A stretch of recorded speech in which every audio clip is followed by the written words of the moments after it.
Thinking about getting started with investing, but not sure where to begin?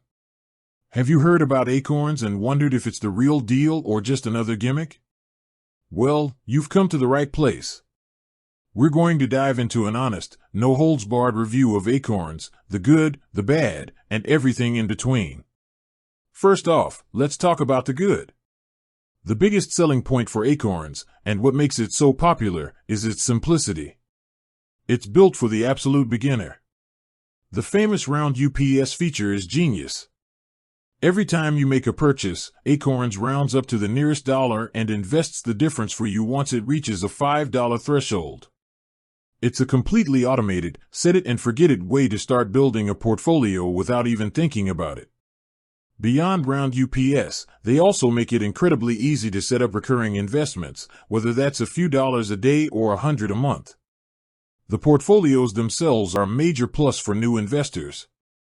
They're expertly built, diversified with low-cost ETFs, and you just choose one based on your risk tolerance, from conservative to aggressive.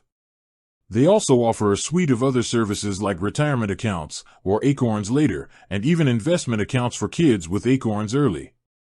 Plus, their Found Money feature lets you earn bonus investments from partner brands, which is a nice little extra perk. But now, for the part you really want to know about, the bad. The biggest drawback to Acorns, without a doubt, is the fees, especially if you have a small account balance. They charge a flat monthly fee, which starts at $3. While that sounds cheap, think about it as a percentage. If you only have $100 in your account, you're paying a massive 3% every single month in fees. This can seriously eat into your returns. Competitors often charge a small percentage of your assets, like 0.25%, which becomes much more cost-effective as your balance grows.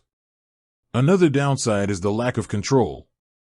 This is a robo-advisor, and they make all the investing decisions for you based on the portfolio you choose. There's no option for tax loss harvesting, which is a key feature on some other platforms that can help reduce your taxable gains.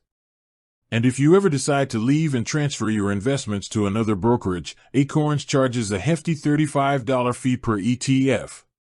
That can add up fast. While you can sell to cash and withdraw for free, that might trigger a tax event you'd rather avoid. So, who is Acorns for? It's perfect for the person who struggles to save and wants a completely hands-off approach to investing. The roundups feature is a powerful psychological tool to help you get started. But once your account balance starts to grow, those monthly flat fees become a problem. With that said, thanks for watching, and until next time.